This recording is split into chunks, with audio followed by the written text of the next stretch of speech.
Muy buenos días a todos. En nombre de AmCham Honduras, es un gusto darles la más cordial bienvenida a nuestra conferencia virtual del día de hoy con seguridad jurídica y Estado de Derecho.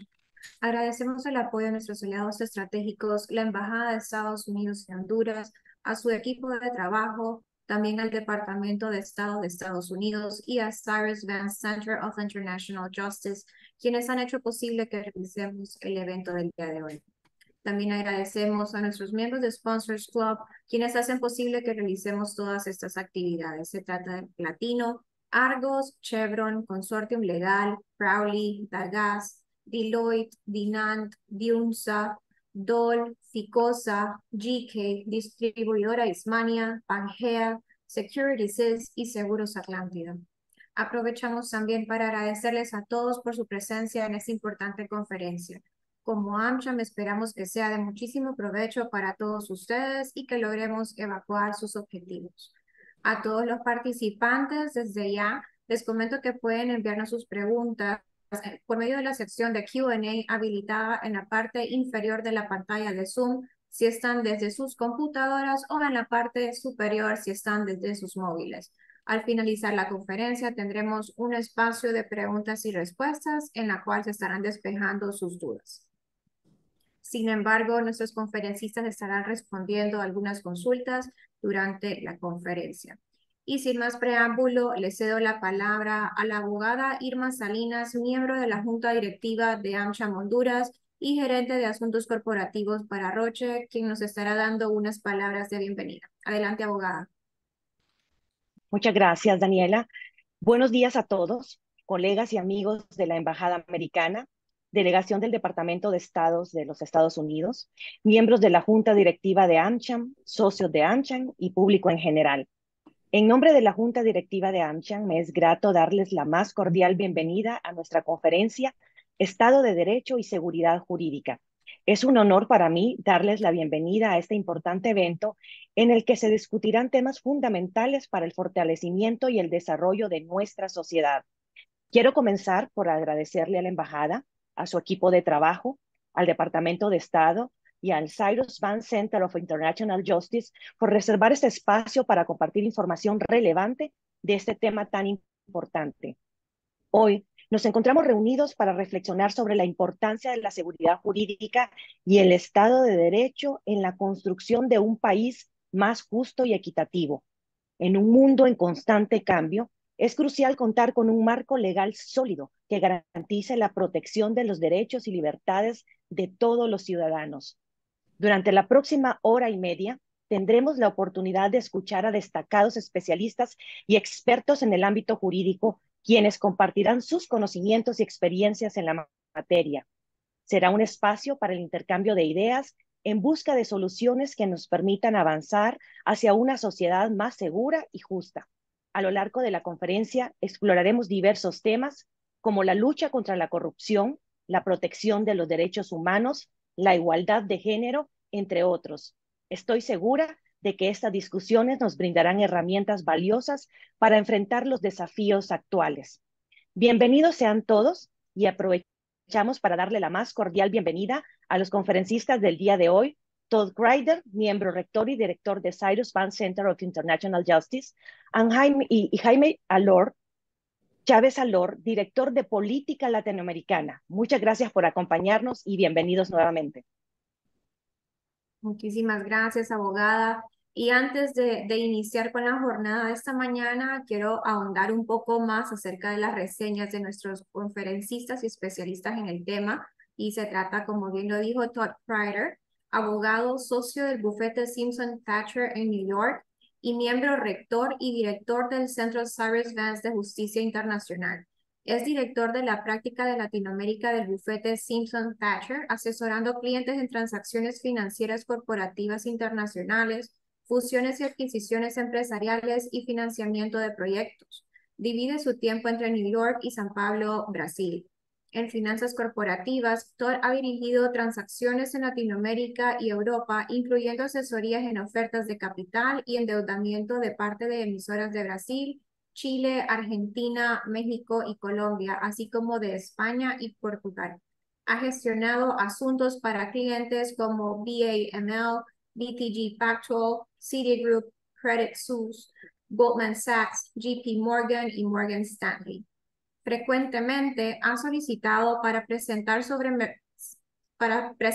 mercados de capital, capital privado y mercados emergentes.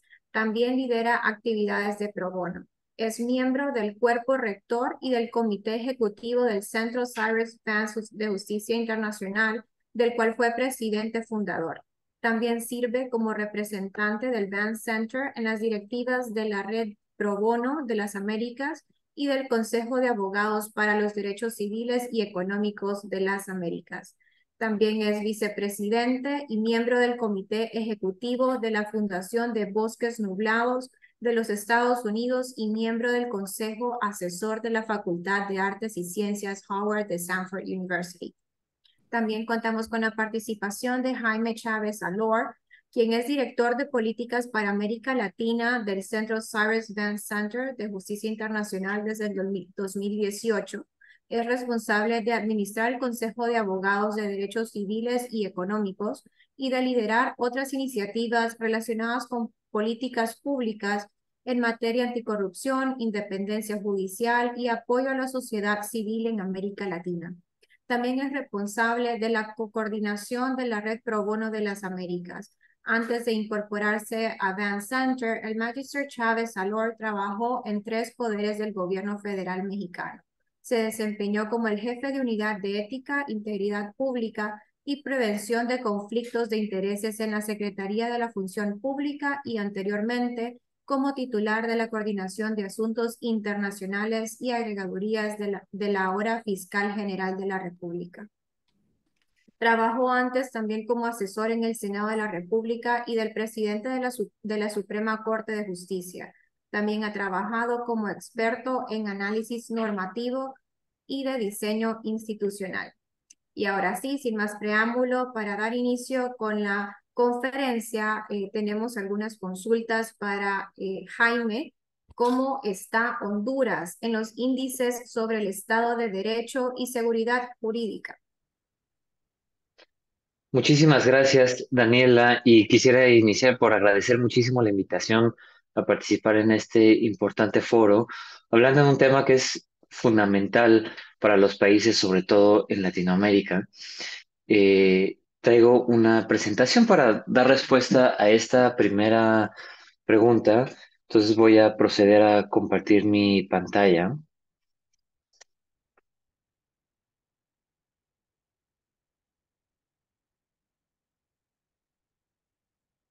Ahí está. Entonces, eh, tenemos aquí y rápidamente para hacer un recuento de a qué nos estamos refiriendo cuando hablamos de Estado de Derecho y a qué nos estamos refiriendo cuando hablamos de seguridad jurídica. En un Estado de Derecho es un entorno en donde las leyes son claras, son conocidas, se aplican y además se respetan los derechos individuales.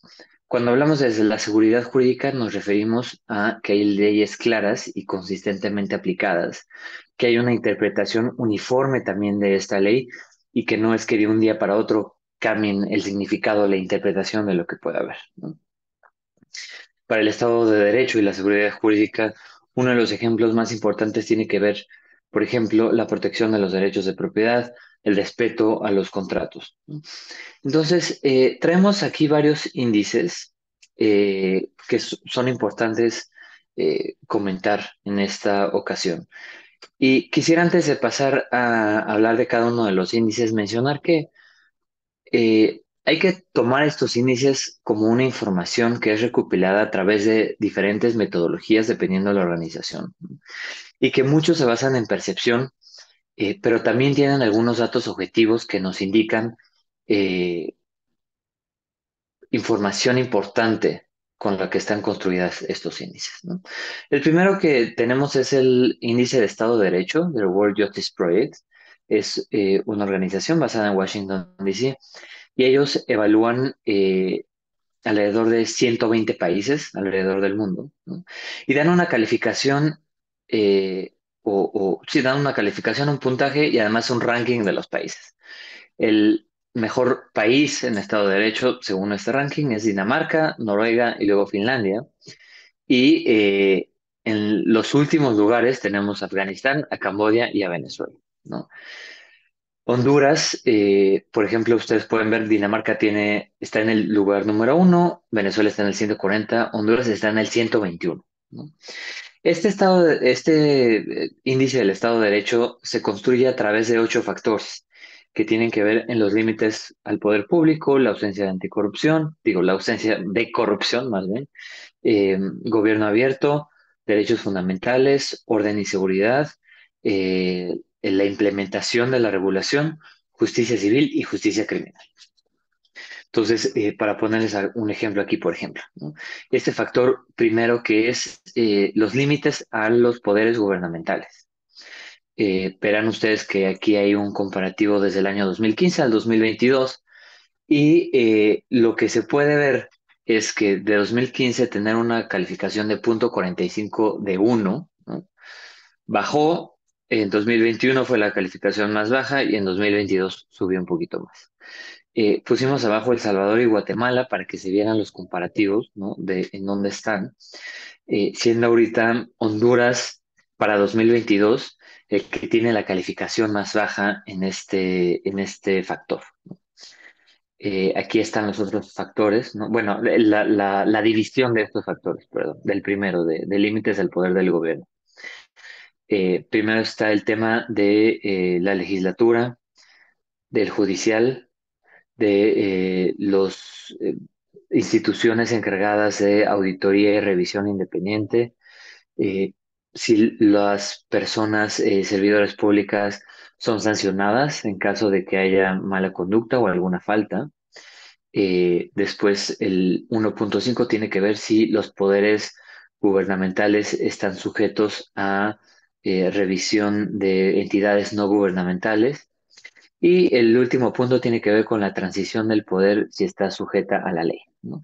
Verán ustedes que la calificación más baja que tiene Honduras, que es 0.22/1, es en si las personas servidoras públicas son sancionadas en caso de que haya alguna falta, ¿no?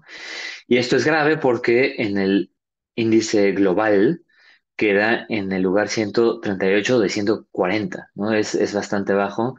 A nivel regional es 30 de 32. Donde está más, la calificación más alta es en, sí, en el tema del trabajo que hacen entidades no gubernamentales, ¿no? Y después de los límites establecidos por el Poder Legislativo. Después el segundo factor tiene que ver con la ausencia de corrupción. Aquí ha sido un poco más estable la calificación. Ahorita tiene 0.32, que sigue siendo más baja que El Salvador y que Guatemala. En gobierno abierto tiene calificación más alta, en 0.44, pero igual más baja que la de El Salvador y la de Guatemala. En tema de justicia civil, aquí tiene una calificación de 0.40, que está por debajo de El Salvador, pero por encima de Guatemala, ¿no? Y si ustedes pueden ir viendo los trends de 2015 para acá, en la mayoría de las calificaciones ha estado a la baja.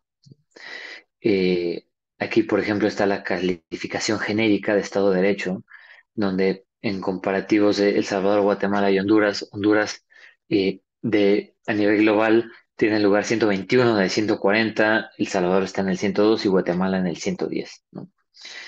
Luego, otro índice de Estado de Derecho es el del Banco Mundial, ¿no? En donde el banco además ha hecho mucho énfasis en que los países con altos puntajes atraen más inversión extranjera directa. Y aquí tenemos nuevamente a Finlandia, ¿no? Estos países en Europa del Norte con mejores calificaciones. Y los peores está Rusia, está México y Brasil. Honduras no participa en este índice, ¿no? Pero sería también muy importante conocer. Aquí, y la razón de por qué lo traemos a colación, a pesar de que Honduras no está, es estos 4 factores de un ambiente habilitador que son muy importantes, ¿no? Y los 4 factores que ven ustedes aquí son independencia judicial, eficiencia del marco legal, transparencia en los contratos públicos y confianza en el gobierno e índices de corrupción, ¿no? Esos son los 4 temas muy importantes que el Banco Mundial considera en el índice que dice que a mayor puntaje, mayor inversión extranjera directa. Luego tenemos otro índice de percepción de corrupción, que este lo trabaja Transparencia Internacional, ya lleva también muchos años sacándolo. Y en el 2022, igual Dinamarca, Finlandia, Nueva Zelanda les fue muy bien. Y los países que les fue mal, pues están en Sudán del Sur, Siria y Somalia, ¿no?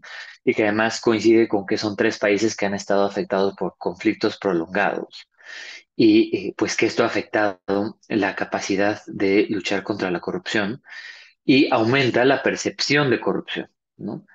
Eh, Ahí está que Honduras, por ejemplo, está entre los 10 países que más descendieron, que son 23. Aquí los factores son más, aquí tiene ya que ver con cosas específicamente relacionadas con temas de corrupción, como el soborno, desvío de fondos públicos, que funcionarios utilizan el cargo para cuestiones indebidas, la capacidad de contener la corrupción y otros más que por tiempo no me quiero detener en cada uno, pero que tienen que ver con conductas de corrupción, ¿no? O falta de integridad en el gobierno. Luego está la evaluación anticorrupción en Latinoamérica, que es algo que prepara el Consejo de Abogadas y Abogados para los Derechos Civiles y Económicos del Ban Center. Y es que yo les había dicho que muchos de los índices están basados en temas de percepción, ¿no? Y que eso puede tener algunos problemas porque hemos visto, por ejemplo, que en países donde se habla mucho desde la presidencia o el poder legislativo de la lucha contra la corrupción, hay una percepción de que si se tiene que luchar tanto contra la corrupción es porque hay mucha corrupción, ¿no? En los países donde de repente se deja hablar y es como si no pasara nada. Entonces, lo que hace esta evaluación es que incluye, sí tiene un componente de percepción, pero es muy especializado. Esto es, se hace un análisis de la legislación en comparación a los estándares internacionales. Es decir, hay tratados internacionales en materia anticorrupción, son tres principales que la mayoría de los países de la región se han adherido y que ahí dice qué es lo que tendrían que tener cada país. Entonces comparamos eso con lo que tienen en realidad.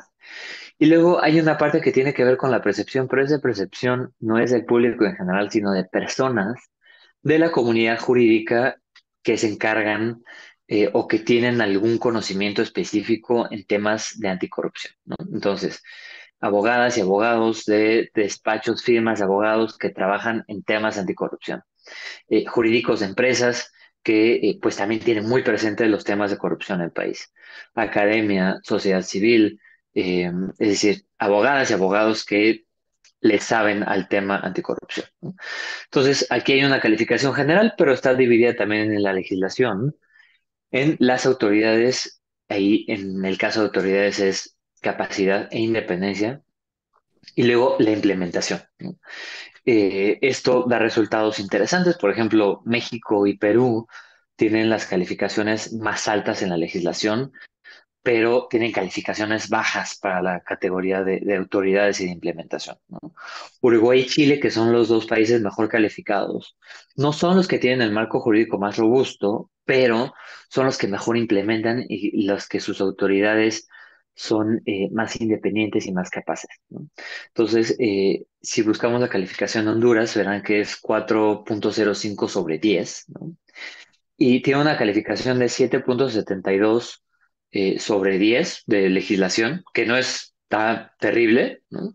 Lo que pasa es que en la parte de autoridades y en la parte de implementación se va muy para abajo, ¿no? Que es lo que está afectando y esto, nuevamente, les decía, el tema de autoridades tiene que ver independencia y capacidad. Eh, Como parte de esta evaluación anticorrupción que hace el Ban Center, se habla de las autoridades especializadas, en donde se dice que no tienen la independencia o la capacidad es baja, ¿no? Y además, ahí les pusimos aquí en esta presentación como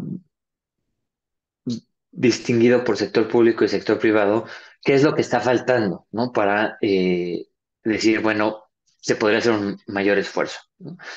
Uno de los temas del sector público, que además está muy relacionado con el sector privado, tiene que ver con políticas y procedimientos para identificar y gestionar conflictos de intereses, ¿no?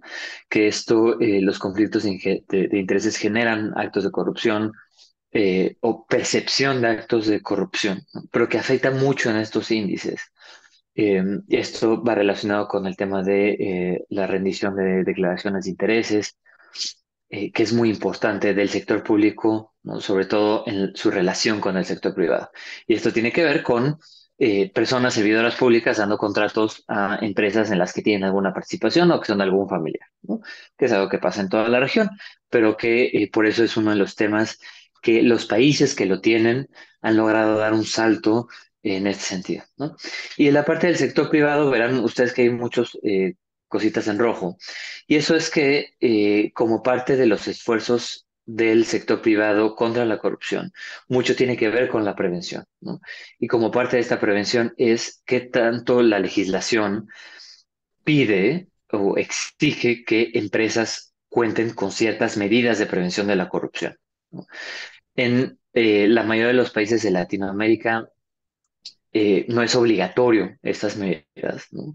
Pero ya hay varios que lo tienen como un incentivo y lo toman en cuenta para que si en alguna empresa hubo algún acto de corrupción, si tenían todas sus medidas anticorrupción de prevención bien implementadas, les disminuyen la sanción, ¿no? Si no tenía nada, pues es que también hubo responsabilidad de la empresa por no tener ninguna de estas medidas, ¿no?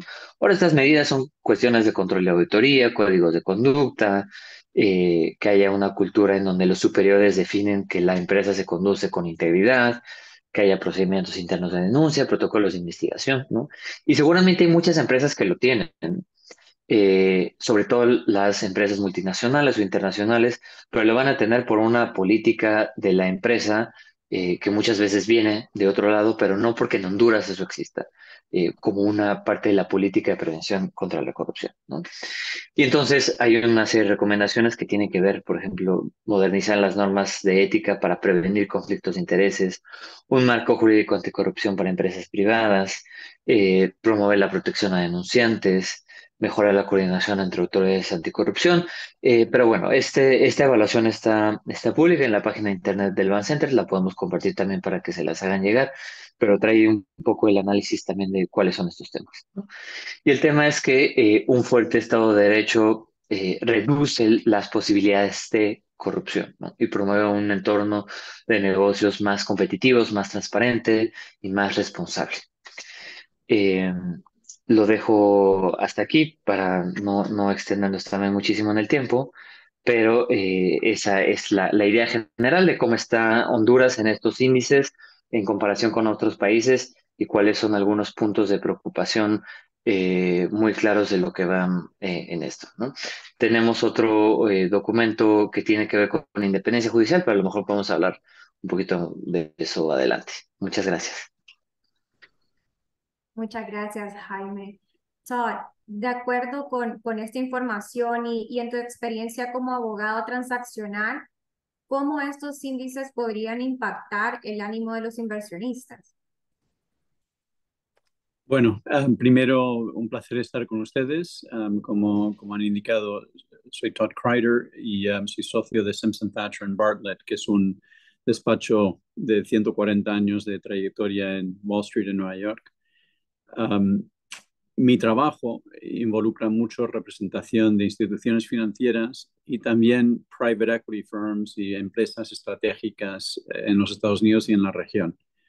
En el sector private equity represento a KKR, a Carlyle, Advent, Riverwood, Blackstone y otros. Um, y todos estos inversores tienen opciones, tienen que tomar decisiones en términos de dónde invierten, ¿verdad?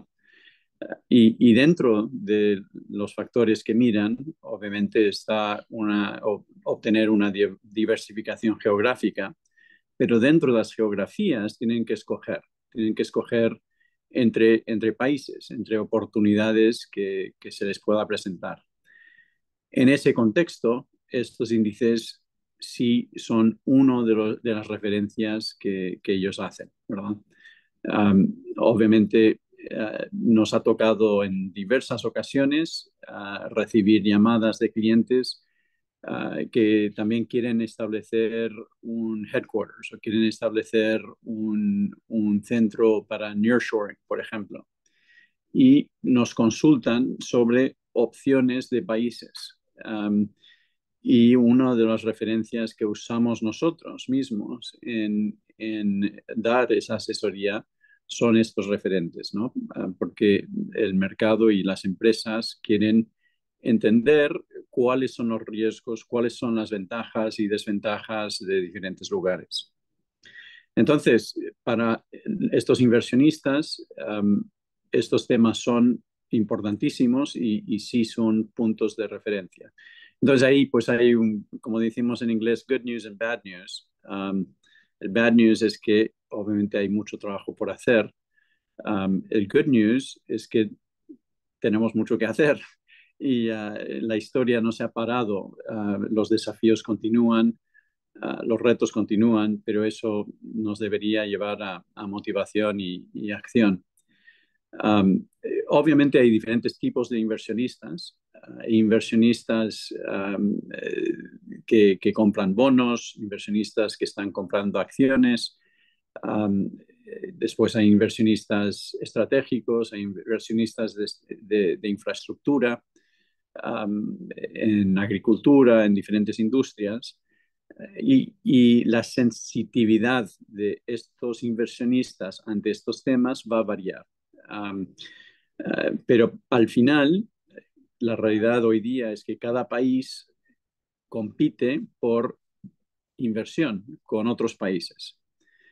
Hoy día Honduras, por su ubicación geográfica, tiene una oportunidad en términos de nearshoring, pero tiene un desafío en relación a combatir una percepción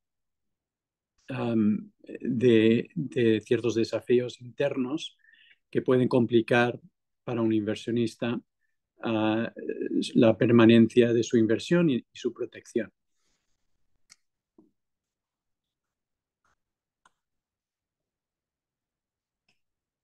Gracias, Todd. Y Todd, cuéntame, en el marco de inversiones de relevancia en países con inestabilidad económica o jurídica, ¿qué requisitos mínimos busca un inversor para elegir hacer una inversión con estas características? De acuerdo. Mira, la realidad es que sí hay una variedad de países y con diferentes circunstancias, ¿no? Entonces, lógicamente, en países que tienen más riesgo, el inversionista lo que va a estar buscando es mayor retorno. Está buscando proyectos o oportunidades y tiene que justificar el uso de fondos en esa oportunidad versus otras oportunidades en jurisdicciones que puedan tener menor riesgo. Entonces, ¿qué es lo que buscan? Buscan, obviamente, un Estado de Derecho que dé seguridad jurídica. Buscan un sistema político que ofrezca predecibilidad o al menos suficiente estabilidad de que no habrán cambios de reglas fundamentales que amenacen la viabilidad de inversiones de largo plazo. Tema de riesgo cambiario es uno que miran mucho los inversionistas, sobre todo los financieros. Si son estratégicos, quieren ocupar un espacio y asumen en un sentido mayor cambio que es inevitable sobre el tiempo. Pero un inversor financiero está mirando un periodo más breve, puede ser 4 a 6 años. Entonces, tener confianza de que nada fundamental va a cambiar durante ese tiempo es importante. El otro tema son perspectivas de crecimiento. Si tienes economías que tienen poca perspectiva de crecimiento, ¿por qué sacar tu dinero de los Estados Unidos, verdad? Se justifica, siempre y cuando se justifica aceptar el riesgo, si percibes que la tasa de crecimiento de la economía o de la industria en la cual estás va a ser mayor a la tasa que puedas obtener en otro lugar. Debe existir garantías de libre movimiento de capital. Hay países en la región que esto ha pasado a ser un tema grande, como por ejemplo Argentina, que ha tenido muchas restricciones y como resultado hace años no hay inversión extranjera significativa en Argentina. El otro elemento que obviamente puede ayudar a países que no tienen o que tienen desafíos en estos campos es tener activos a precios atractivos. Es decir, tienes que o tener um, crecimiento que justifique el riesgo o que los precios de entrada sean más accesibles y por lo tanto al inversor considere que relativo a el cash flow que vas a generar, el precio de entrada no es demasiado alto. Gracias, Thor. Jaime, esta pregunta va para ti. Desde la perspectiva internacional, ¿qué temas preocupan en este momento en Honduras que son relevantes para el Estado de Derecho?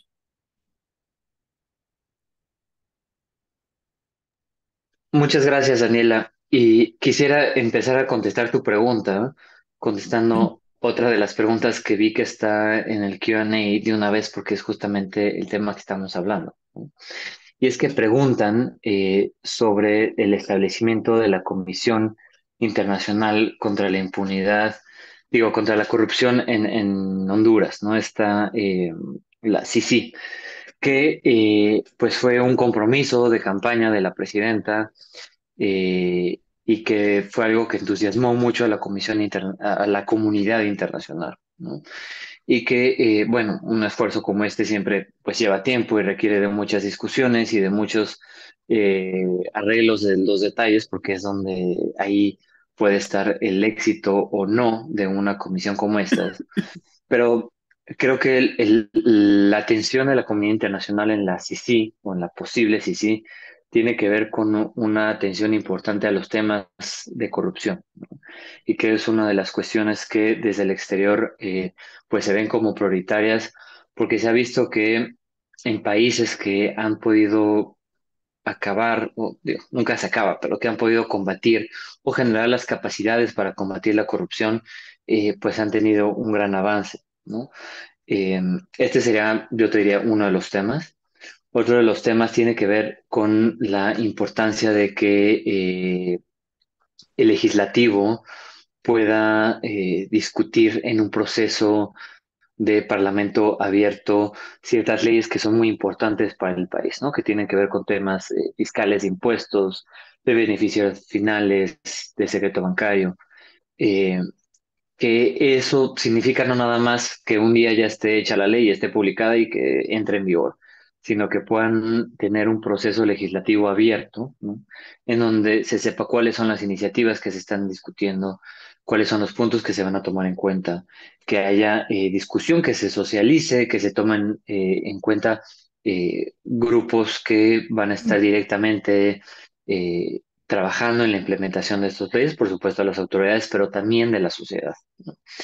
Y que eso es uno de los puntos, siempre el proceso de creación de las leyes, ¿no?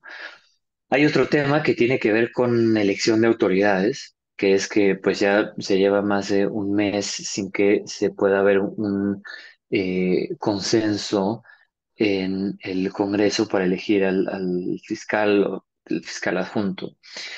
Y pues es que esto termina generando mucha incertidumbre, ¿no? Mucha incertidumbre y una señal de que se están anteponiendo intereses políticos y no consideraciones técnicas para el nombramiento de dos personas que van a tener un cargo fundamental dentro del aparato del Estado, ¿no? Honduras ha tenido buenas experiencias en este sentido. Estuve yo involucrado en un ejercicio muy interesante que organizó la Asociación por una Sociedad Más Justa, bueno, ASJ, mejor conocida por todas y todos ustedes, estoy seguro, eh, en donde hicieron un ejercicio para tener una misión internacional para observar el proceso de elección de la Corte Suprema que terminó a principios de este año. Y que ahí parte de lo que siempre se estuvo diciendo es que la ley y el reglamento que había sacado Honduras para llevar a cabo este proceso había sido una muy buena práctica a nivel internacional, ¿no? A nivel regional, Hay muchos países en Latinoamérica que han tratado de hacer leyes similares, pero se cae, ¿no? La ley que tiene Honduras, por supuesto, tiene temas que son perfectibles, pero es una muy buena práctica de cómo se puede llevar a cabo un proceso de esta naturaleza, tomar en cuenta elementos técnicos que termina en decisión del Congreso y como ente político es parte de una decisión política, ¿no? Y eso se entiende claramente, pero en donde esta ley estableció muchos de los elementos técnicos que tendría que tener para que personas aspirantes a ser magistrados o magistrados de la Corte Suprema cumplieran con los requisitos. Y esto fue una señal de que se puede, ¿no? De que puede haber un proceso. Y justo por eso el tema que ahorita estén paradas la elección del fiscal y del fiscal adjunto, pues no necesariamente está mandando una buena señal cuando ya había habido un proceso que salió bien, ¿no? En general. Y el tercer tema que quisiera mencionar tiene que ver con una cuestión que pues es común a la región latinoamericana, que tiene que ver con la invasión de tierras, ¿no? Y que ha generado problemas sociales difíciles en muchos de los países, pero que es una señal muy importante para saber la existencia de seguridad jurídica, ¿no? Es decir, si hay un predio, una propiedad que puede ser invadida y ya no hay posibilidad de hacer nada porque ya está invadida, pues eso no habla muy bien de un tema de seguridad jurídica ni de Estado de Derecho, ¿no? Y por eso es importante reforzar y crear para que haya procesos legales claros, ¿no? Que permitan una solución de controversias, por supuesto, por la vía pacífica.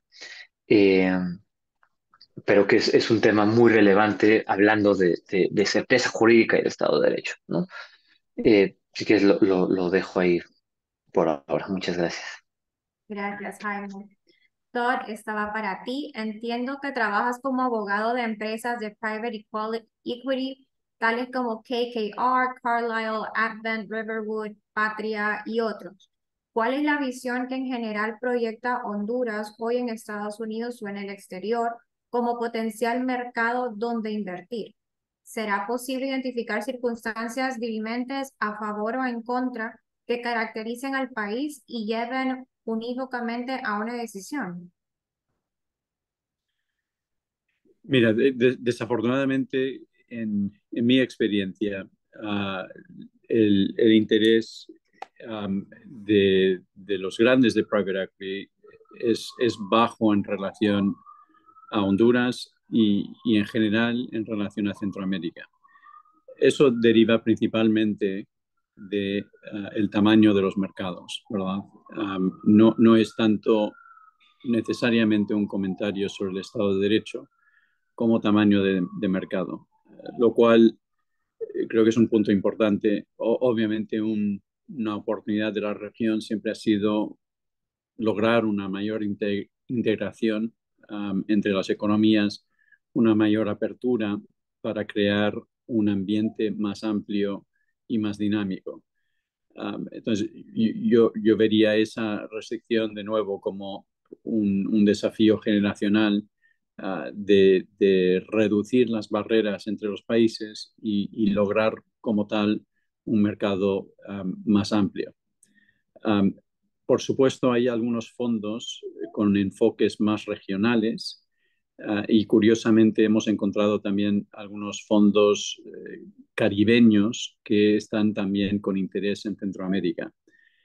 Entonces, dentro de ese contexto hay un cierto ecosistema, obviamente con sus características, incluyendo que tienden a ser fondos de menor tamaño, ¿verdad?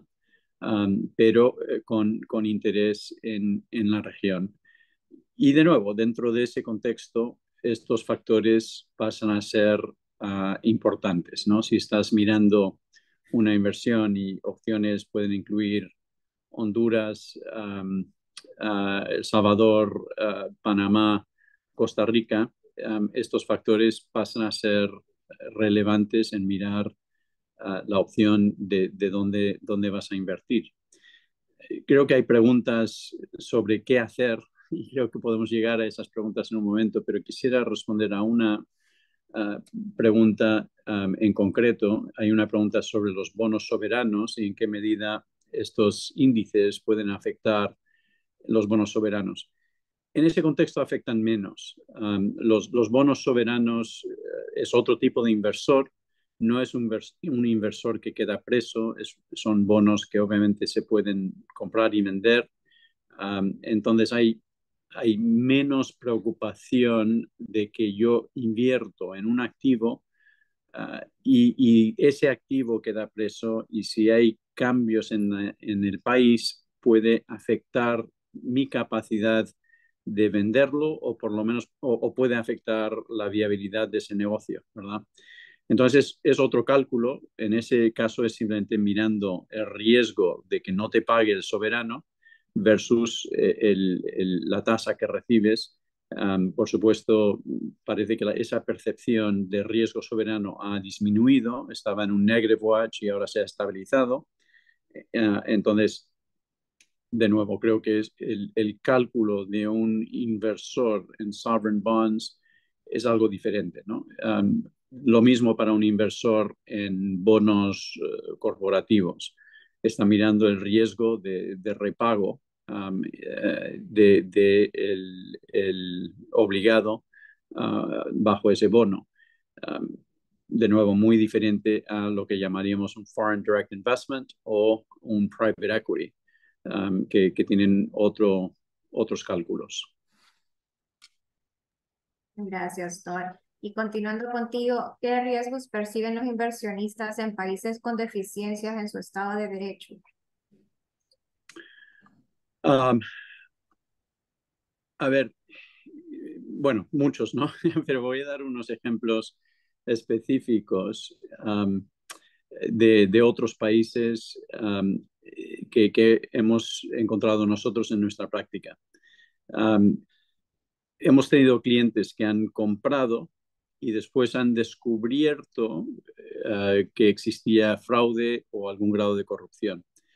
Ahí van para intentar limpiar la situación, implementando un proceso de revisión interna y después, de acuerdo a lo que tienen que hacer bajo la normativa norteamericana, van a las autoridades, porque en los Estados Unidos hay el requisito de que tienes que self-report. Cuando encuentras estos temas, tienes que llevarlos a las autoridades.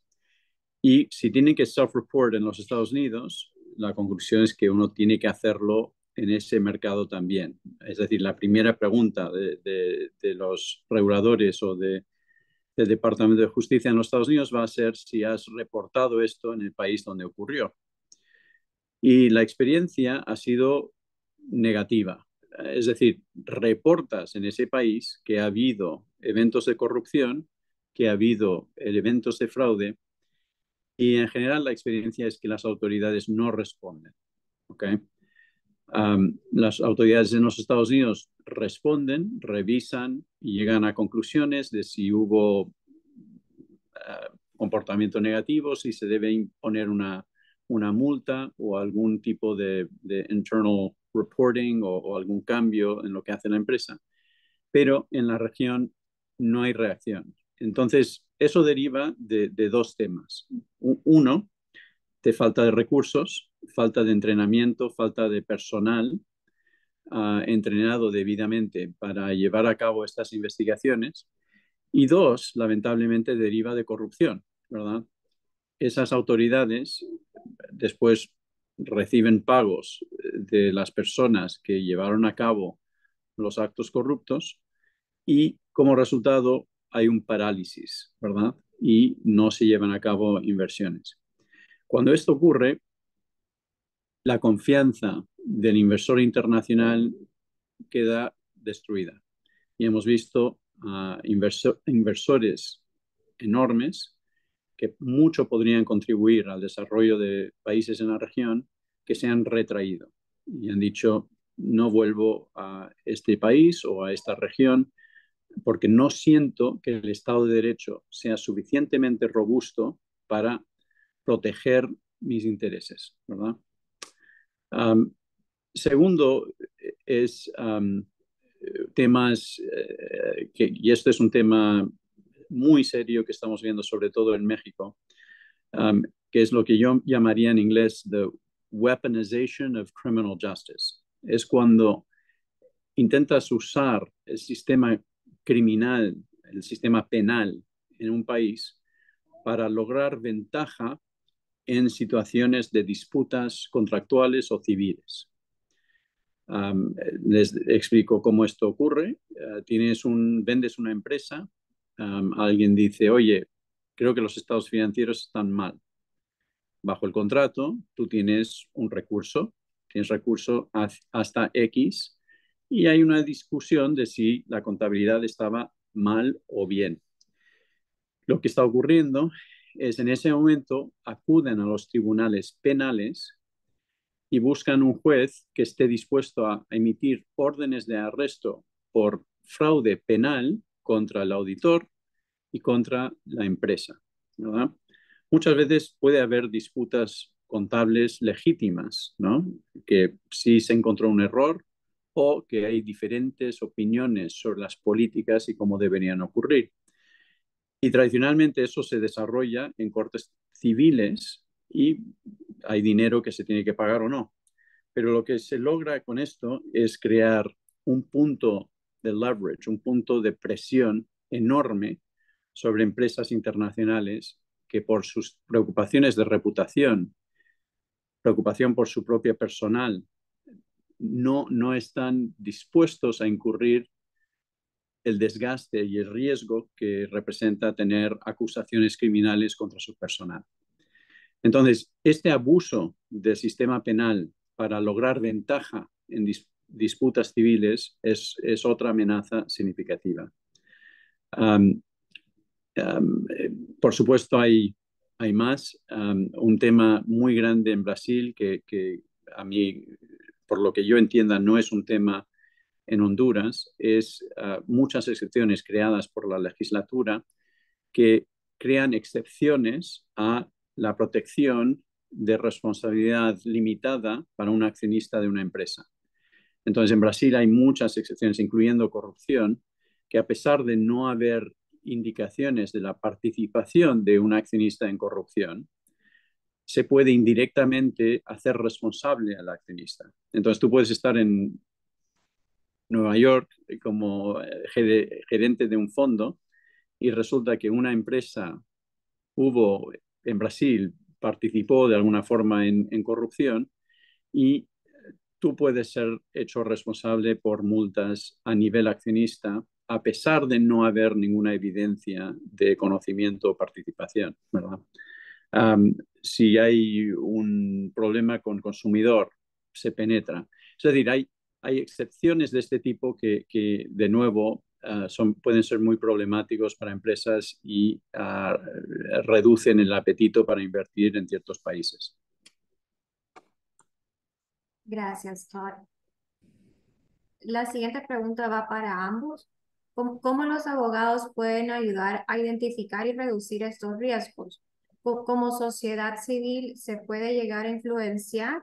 ¿Qué se podría hacer en este caso?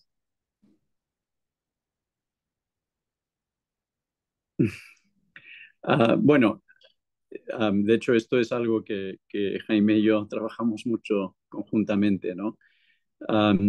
Quiero comunicar una idea que para mí es una idea potente.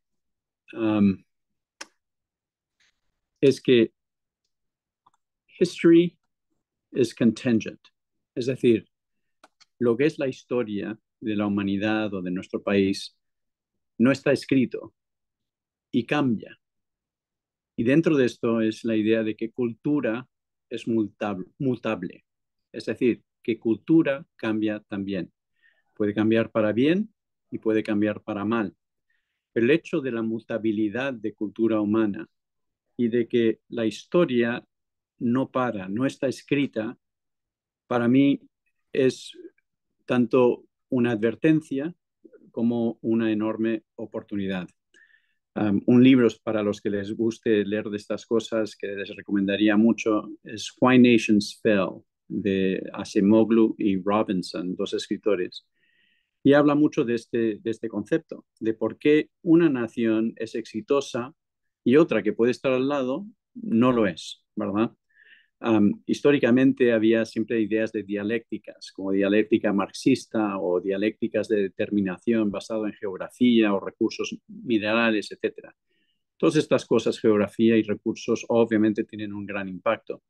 Pero lo que sale de este estudio es que la calidad del liderazgo, la calidad de las personas y sus actos, para bien y para mal, tienen un enorme impacto sobre el tiempo en la dirección de sociedades. Entonces, cuando miramos qué podemos hacer, um, creo que lo primero es que debemos estar en el campo de batalla, ¿verdad? Tenemos que estar como empresarios y como abogados, como participantes en la vida civil de nuestro país, necesitamos estar en el campo de batalla.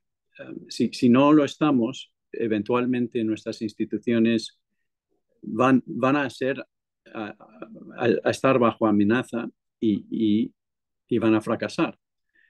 Y lo vemos hasta en los Estados Unidos, ¿no? Vemos cambios de circunstancias y eventos que hubiéramos pensado impensables y el reto de nuestras instituciones de resistir.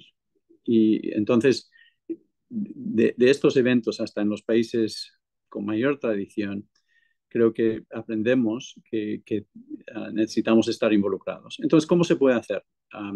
Uno, es importantísimo reconocer que los abogados tenemos muchísimo que hacer y mucha responsabilidad por las debilidades en nuestro sistema. Muchas veces los abogados son los que facilitan corrupción y los que participan en ello. Entonces, la organización de la profesión de abogacía, crear sistemas con códigos de éticas claros, crear mecanismos para que pueda haber quejas y disciplina en contra de personas que infrinjan esas reglas son elementos importantes. Los empresarios también sufren y también son parte del problema con frecuencia. Entonces, establecer entre empresarios normas y mecanismos, grupos de trabajo para enfrentar estos temas, como Jaime sugirió, crear dentro de las empresas políticas internas claras, whistleblower mechanisms, empezar a crear desde dentro de la abogacía privada y dentro de los empresarios culturas que resistan y culturas colaborativas que busquen, entendiendo que necesitamos muchos estar empujando en la misma dirección o va a fracasar, ¿verdad? Um, Otro tema es trabajar con grupos internacionales con el mismo propósito. Dentro del Advanced Center creamos el Consejo de Abogados para Derechos Civiles y Económicos, precisamente porque reconocemos que estos temas cruzan fronteras y que son, por lo tanto, retos compartidos y que muchas veces esa colaboración nos da mayor voz en lo que está ocurriendo. Tener grupos de trabajo dentro del país. En Nueva York, en el siglo XIX, bueno, les daré un dato, el Colegio de Abogados de la ciudad de Nueva York se creó en el siglo XIX como un esfuerzo de limpiar el gobierno de Nueva York, que era altamente corrupto, los tribunales de Nueva York, altamente corruptos. En la época era el Partido Demócrata de Boss Tweed y era notorio por arreglar las elecciones, corrupción a todos los niveles. Y entonces hubo un esfuerzo de buen gobierno, de simplemente limpiar el gobierno, de tener un gobierno profesionalizado, de tener políticos cuya prioridad era competencia en el gobierno, no ideología, y que no eran políticos comprados. Estos esfuerzos a veces pueden parecer de poca probabilidad, pero la realidad es que no hay nada que se logre entre seres humanos que no empiece como un esfuerzo pequeño y que tenga que ir creciendo con el tiempo, ¿verdad? Publicar artículos, hacer lobby, identificar y promover candidatos limpios para el sistema judicial y para el sistema político. Todos estos son conceptos básicos, pero herramientas en este proceso. Gracias, Todd. Jaime, ¿tú tienes algo que aportar? Es difícil aportar algo nuevo después de todo lo que brillantemente dijo Todd, pero haría énfasis en este tema que mencionaba Todd de la responsabilidad de la comunidad jurídica, ¿no?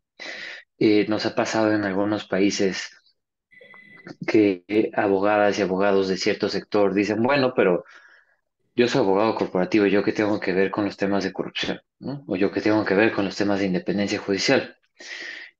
O yo qué tengo que ver con temas públicos que son más como de Estado de Derecho, o que si viene a Honduras la CICI, o si tenemos algún otro mecanismo con este, ¿no? Y es que la respuesta es mucho, porque al final es una responsabilidad de la comunidad jurídica en general, ¿no?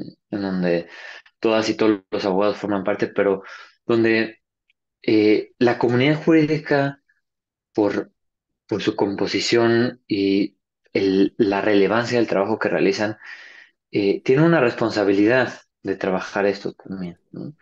Y hay diferentes formas de hacerlo, ¿no?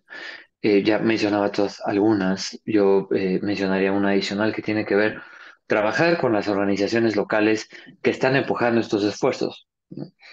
Y que es muy importante este apoyo que se pueda brindar, porque definitivamente el cambio tiene que venir desde lo que funciona para cualquier país, ¿no? Y lo que puede estar alineado con los objetivos. Una de las preguntas decía, por ejemplo, o era un comentario que más allá de que llegue la CICI o no llegue la CICI, lo importante es fortalecer las capacidades internas, ¿no? Y estoy completamente de acuerdo, ¿no? Porque ninguna comisión internacional puede llegar a solucionar problemas en donde al interior no hay voluntad de resolver o no hay capacidad de resolver, ¿no? Tenemos ya la experiencia de qué pasó con una comisión similar de estas en Guatemala, ¿no? Donde al final tuvo muy buenos resultados mientras estuvo, pero salió no muy bien, ¿no? Y las consecuencias de lo que hemos visto ahorita son graves. Pero por eso es la importancia de que eh, haya comisión internacional o no haya comisión internacional, haya un esfuerzo bien grande por fortalecer instituciones claves en este tema, ¿no? Y eso se hace en un trabajo conjunto porque nadie lo va a hacer por sí sola o solo, es un trabajo conjunto de la comunidad jurídica trabajando con organizaciones de sociedad civil, nacionales, internacionales, personas expertas que pueden aportar, que conocen la materia, pero definitivamente el papel de las y los abogados para empujar esto es muy importante y de las empresas también, ¿no? En algunos países de la región incluso se ha visto que a veces algunos de los esfuerzos de cambios legislativos o de política pública han sido empujados por cámaras empresariales, porque las cámaras tienen esta conciencia y este entendimiento de que van a ser las primeras beneficiadas por estos cambios y en ese sentido vale la pena empujar esto, ¿no? Sí, Gracias. si puedo quizá agregar, ¿no? Un concepto. Um, es interesante, ¿no? Porque uno puede mirar países, y Uruguay, por ejemplo, es un buen ejemplo, que es un país pequeño, mucho más pequeño que Honduras, creo que hay 3 o 4 millones de habitantes, ¿no? Um, y, pero ha logrado un sistema jurídico fiable y un país con unas tasas de corrupción muy bajas. Y como resultado, ha pasado a ser un centro de donde ubicas tu negocio, ¿verdad? Donde haces tu headquarters regional. También, por supuesto, han desarrollado un sistema fiscal favorable para inversionistas y para recibir empresas. Entonces, las ventajas para la sociedad de lograr avanzar sobre estos temas pueden ser enormes y en general lo son. Creando un ambiente en el cual inversión pueda ocurrir con confianza, pasa sobre el tiempo a atraer más negocio, más oportunidad, ¿no? Um, y recordemos, cultura es mutable. El tener autoridades que empiecen a actuar en este sentido, el tener empresarios y abogados que desarrollen estrategias efectivas en este sentido, puede conllevar cambios de percepción y por lo tanto un beneficio amplio para la sociedad. Muchas veces he tenido conversación con dueños de empresas en la región y les hemos explicado que si ellos hoy día no hacen las cosas bien, si no están pagando sus impuestos, si no están actuando en acorde a la ley, va a haber restricción en su capacidad de monetizar el valor que tiene su empresa, porque los compradores internacionales no se van a interesar. Entonces, uno debe entender que si un objetivo es crecimiento internacional y un objetivo es el lograr inversores internacionales en una empresa, es decir, el monetizar el valor que se ha creado, es muy importante el estar llevando a cabo la administración de ese negocio en acorde a lo que sería la ley y la ética. Y eso tiene ramificaciones dentro de un país, ¿no? Como todo, ¿no? Si logras empezar a crear ciertas condiciones, conducta virtuosa se hace más fácil. Lo difícil es que la cultura se mueva en esa dirección, pero los beneficios son enormes. Gracias, Todd. Regresando contigo, Jaime, ¿qué necesita hacer Honduras para mejorar sus puntuaciones en los rankings, específicamente para tener un mejor marco jurídico?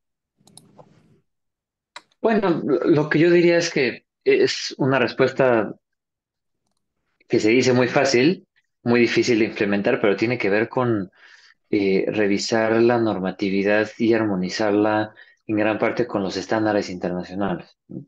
Honduras ha firmado y ha ratificado tratados internacionales en distintas materias que son una muy buena guía de qué es lo que tendría que hacerse. Y eso es en donde nosotros hemos encontrado algunas de las discrepancias, ¿no? Entonces, tiene que ver, empezar por ahí. Eso cambia, por supuesto, la parte del ranking que tiene que ver con la legislación, pero eso no cambia automáticamente la realidad de la implementación y la capacidad de las autoridades. Entonces, es importante mencionar que tiene que ser un esfuerzo muy integral, ¿no? Es reformar la ley, pero al mismo tiempo fortalecer independencia, capacidades de autoridades para una buena implementación, ¿no? Eso, digo, que se dice fácil, es muy difícil de hacer porque implica muchos esfuerzos, muchos recursos, mucha voluntad política sobre todo, ¿no? Y ha habido países donde se ha podido hacer, pero un motor muy importante ha sido la voluntad política de capacitar autoridades, de crear mecanismos de selección de autoridades basados en los méritos, en criterios objetivos, no en consideraciones políticas, perdón, o de otro tipo, pero definitivamente para empezar con el marco jurídico es armonizarlo a los estándares internacionales, ¿no? Gracias, Jaime. Y esta pregunta es para cualquiera de los dos que la quiera responder. Me consultan hasta dónde protege el due diligence a los inversionistas en las compras de empresas. Buena pregunta. Hasta lo que logres encontrar, ¿verdad?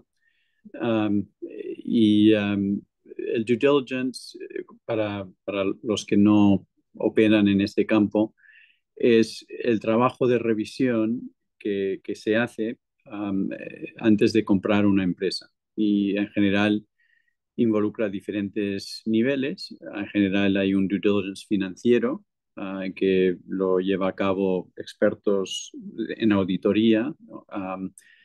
y hay un due diligence de negocio que muchas veces se contrataría a un consultor experto en el campo para llevar a cabo un due diligence en ese sentido.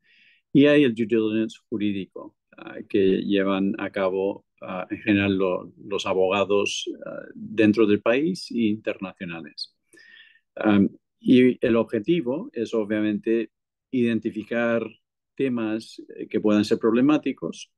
Obviamente uno tiene la esperanza de estar confirmando las tesis favorables que llevan a tener un interés en la empresa, pero no quieres sorpresas. Entonces, este proceso es de identificar riesgos que pueda haber, además de confirmar tesis favorables.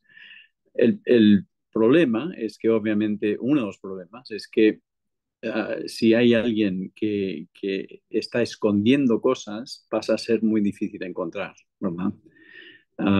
Entonces, por eso también muchas veces se contratan a especialistas en investigación que miren por otros medios, reputación, el nombre, que puedan hablar con competidores, que surjan si hay alegaciones de comportamiento indebido. Y ante todos estos temas, sobre todo las empresas internacionales se han hecho más cautelosas con el tiempo. Y cuanto más riesgo se percibe en la jurisdicción, más cautelosos van a ser. Es decir, menos tolerantes de cualquier tema que dé indicación de que pueda haber un problema. Gracias, Todd. También para ti va esta pregunta. Nos dicen que tú mencionaste el tipo de cambio.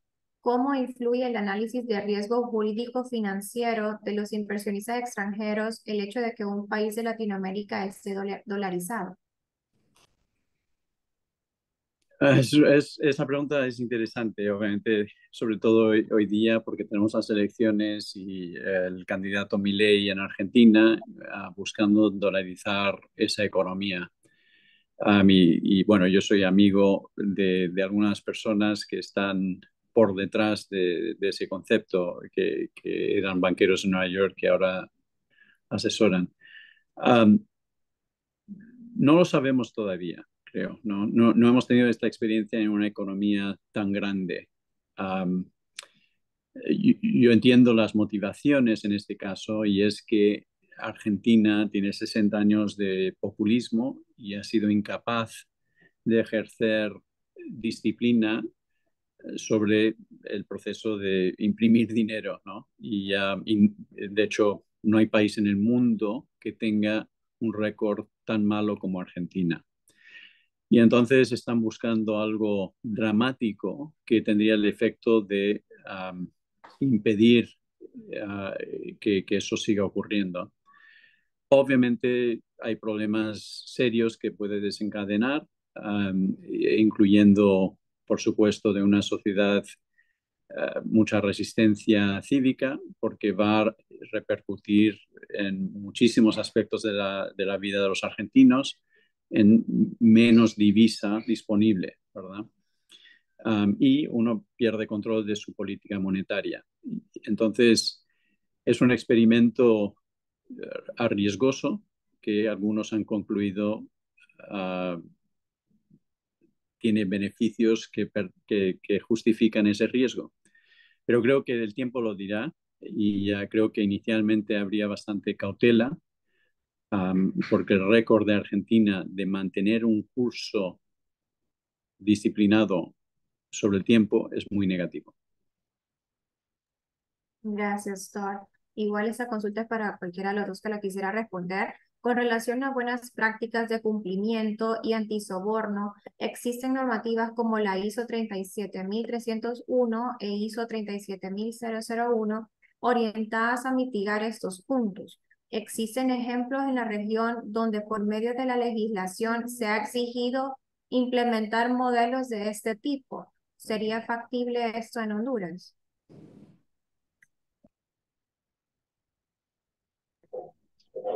Gracias, puedo contestar eso. No hay legislación en donde se exija cumplir con ese tipo de normas como las ISO. La legislación que existe al final es amplia, dejando que cada quien pueda implementar las medidas que considere necesarias para la prevención, ¿no? El tema es la autoridad se mete ya que no se cumplió. La cuestión es que en los países donde existen estas normas, lo que se hace es incentivar que pueda haber cumplimiento con el marco de prevención, ¿no? Puede ser la ISO, puede ser otra cosa, eh, y es que en donde se ha legislado para tomar eso en cuenta, siempre es para bien. Entonces no hemos llegado al punto que se exija.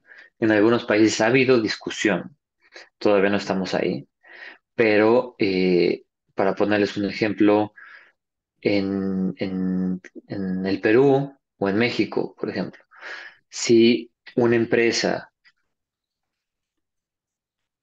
hay algún acto de corrupción en donde la empresa está involucrada y esta empresa tiene o sigue estas ISOs, ¿no?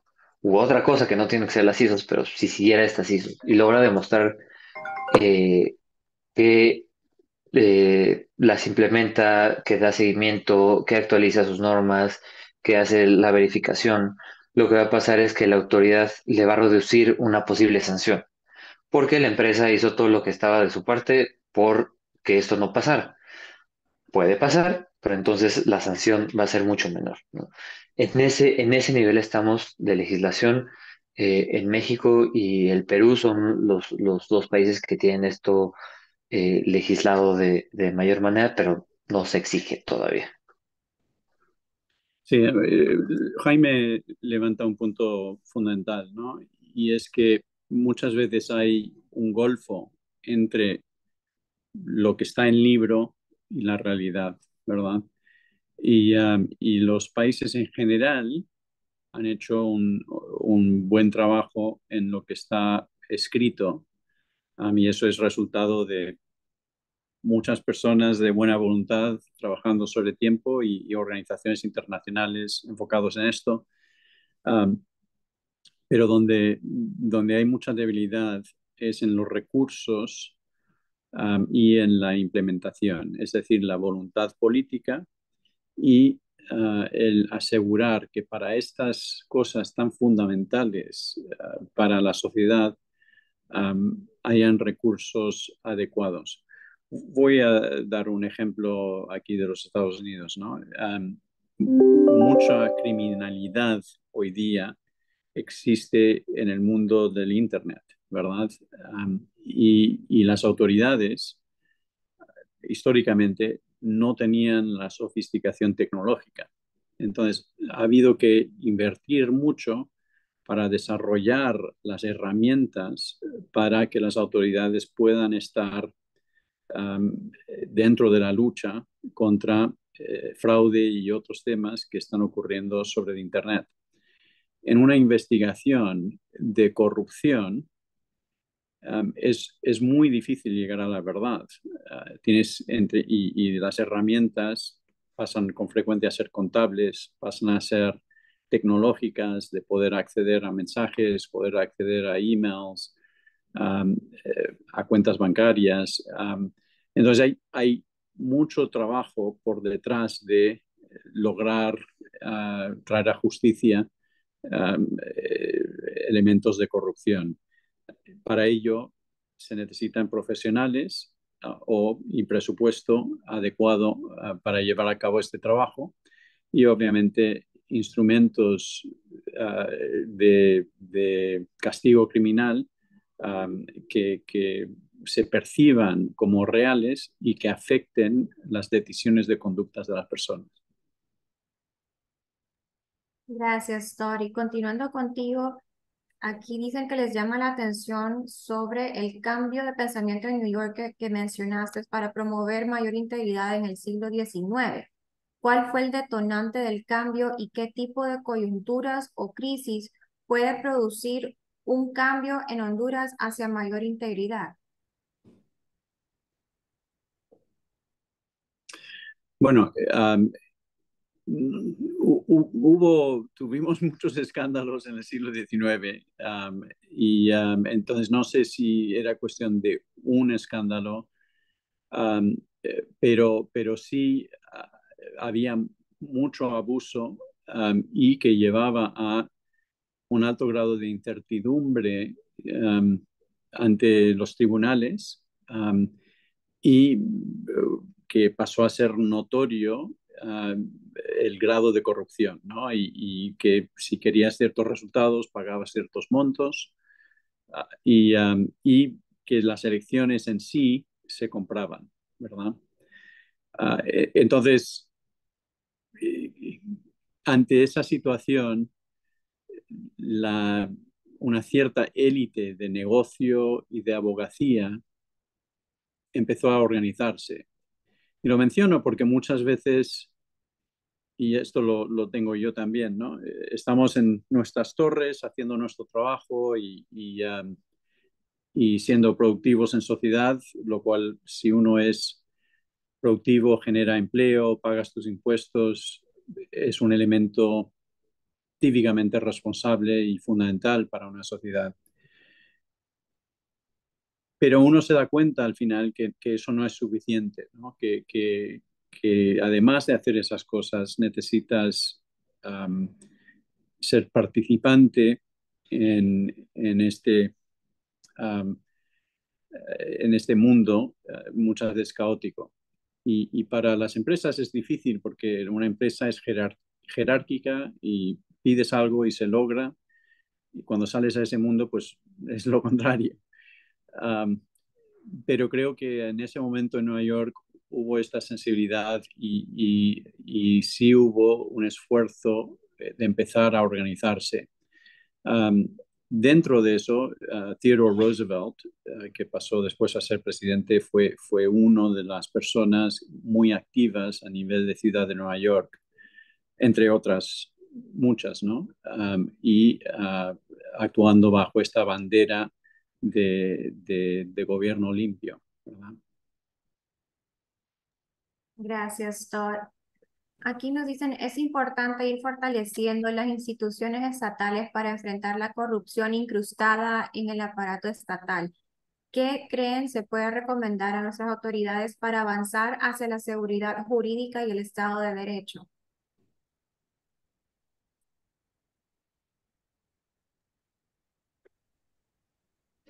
¿Quieres tomar? Sí, pues hay varios temas, ¿no? Que tienen que ver con acciones específicas para fortalecer autoridades anticorrupción. Hay que distinguir también qué autoridad anticorrupción se trata. Por parte de fiscales, por ejemplo, o sea, de investigación de carácter penal. Uno de los temas que se ha visto muy presente en los países donde funciona es un tema de independencia. Es decir, que fiscales no estén siguiendo órdenes del Ejecutivo o del Legislativo, ¿no? Eh, Tampoco del Poder Judicial, porque hay países donde la Fiscalía depende del Poder Judicial, eh, pero que tiene que ver con una independencia que es muy importante. Esto se logra a través de varias formas, pero una tiene que ver con el mecanismo de nombramiento de estas personas, ¿no?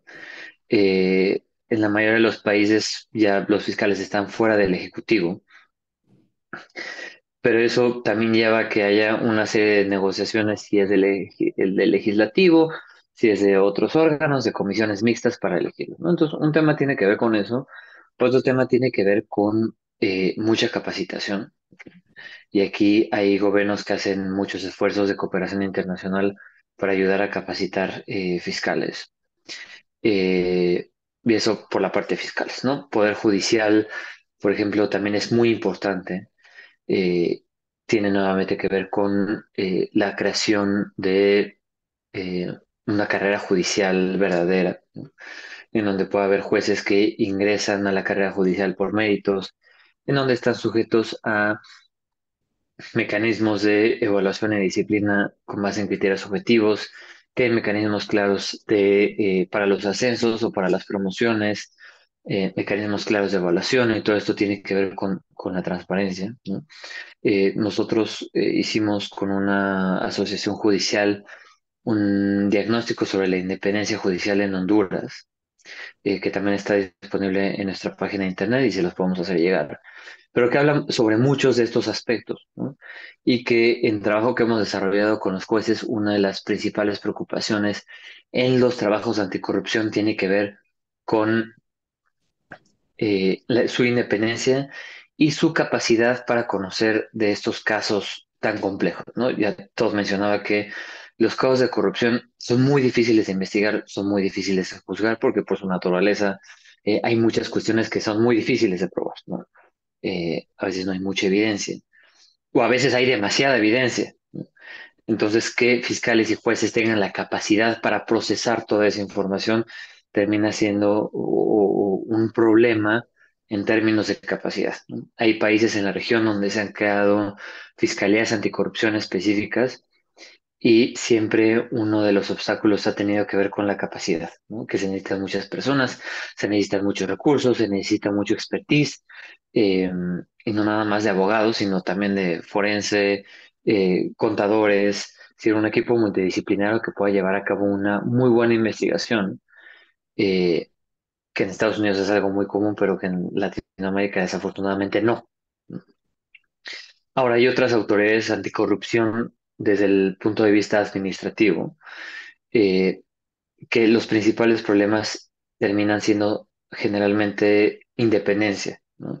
Es decir, que como son autoridades administrativas, terminan siendo como parte del Ejecutivo y entonces pues están a disposición del Ejecutivo, ¿no? Esto, ahorita que todos mencionaba Argentina, es uno de los puntos que más se discute ahí. Por ejemplo, hay una oficina anticorrupción que es parte del Ejecutivo, pero todo el mundo sabe que la persona titular de la Oficina Anticorrupción, que es el Ejecutivo, pues hace lo que el presidente le dice. Entonces no tienes realmente una oficina que haga un esfuerzo contra la corrupción en una administración eh, que puede ser corrupta, ¿no? Entonces eso termina siendo un problema, pero eso se ha logrado donde se ha hecho bien a través de reformas legislativas para dotar de esta independencia, de los recursos necesarios o crear un marco institucional que favorezca esta independencia, ¿no? Por supuesto, tiene mucho que ver, como decía hace rato, voluntad política para que pueda estar la ley, pero para que de veras funcione y eso generalmente termina requiriendo recursos también. Gracias, Jaime. ¿Y qué tan importante es un gobierno digital para mejorar en los rankings internacionales? Gobierno digital.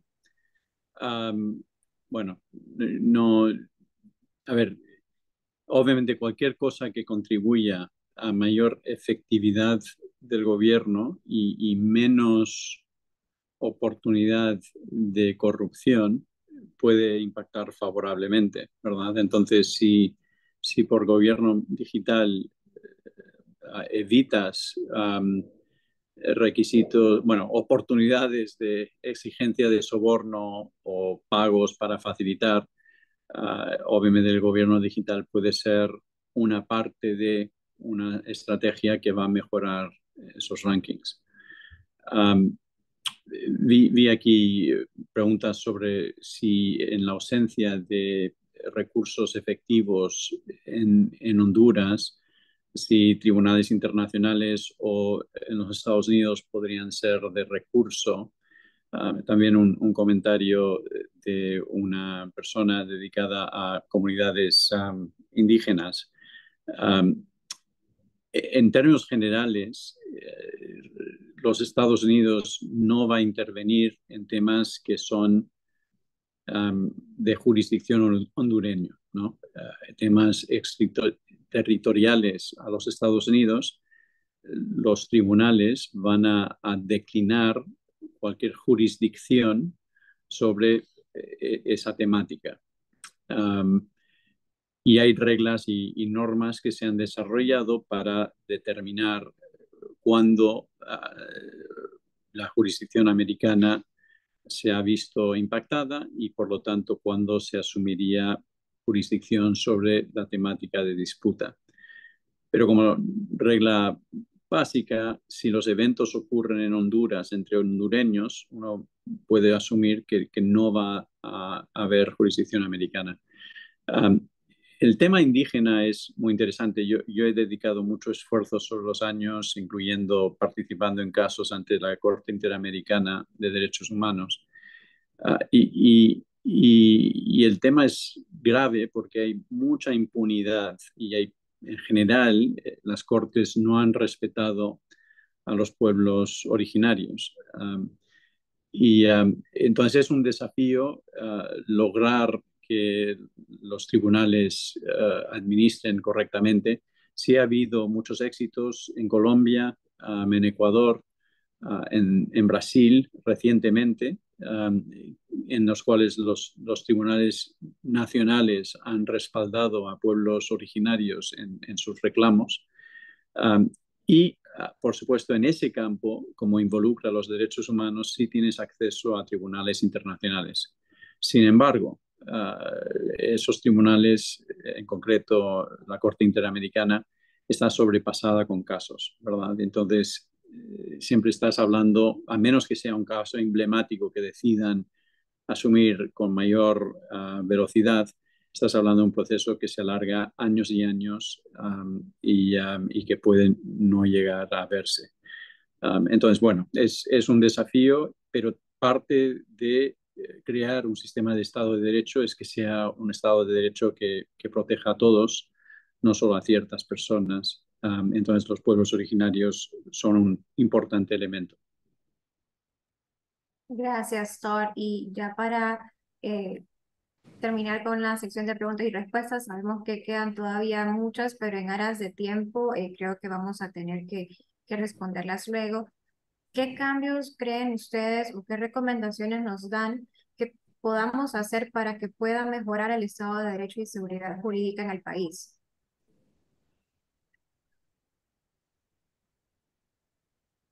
Eh, pues creo que sería una respuesta de resumen de muchas cosas que se han dicho, ¿no? Eh, sí puedo mencionar un par de cosas rápidamente y darle la palabra a todos. Eh, Diría uno, definitivamente el fortalecimiento del marco jurídico, en temas claves, que algunos están ya identificados y que están pues para dar los siguientes pasos de lo que se debe trabajar. Y dos, el involucramiento y el impulso de la comunidad jurídica a estos esfuerzos, ¿no? Eh, Pensando que el cambio de la ley no es suficiente per se y que hay mucho más que se tiene que hacer, pero creo que, o sea, si tuviera que dejar como dos puntos importantes para irnos con eso, serían esos dos. Y bueno, todos. No, coincido plenamente, Jaime. Creo que son puntos, hemos hablado de diferentes herramientas, diferentes estrategias. La realidad es que es un enorme desafío, ¿verdad? Y por lo menos yo puedo pecar de mucho, pero de inocente en estas cosas no. Demasiados años trabajando en la región y demasiadas situaciones que uno ha visto. Pero a la vez también he visto muchas mejoras. Y después de 30 y varios años trabajando como abogado en la región, puedo apuntar a muchas mejoras en términos de jurisprudencia, en términos de prácticas y en términos de países que se han levantado y están mejor. Entonces, creo que hay que verlo así, no hay que verlo en términos de dónde queremos llegar sobre el tiempo y empezar a encontrar formas de hacerlo. Y de nuevo, history is contingent, culture is mutable. Um, y eso funciona también para bien, ¿no? Elegir a personas comprometidas. Pocas personas pueden tener cambios, pueden llevar a cambios muy importantes para bien.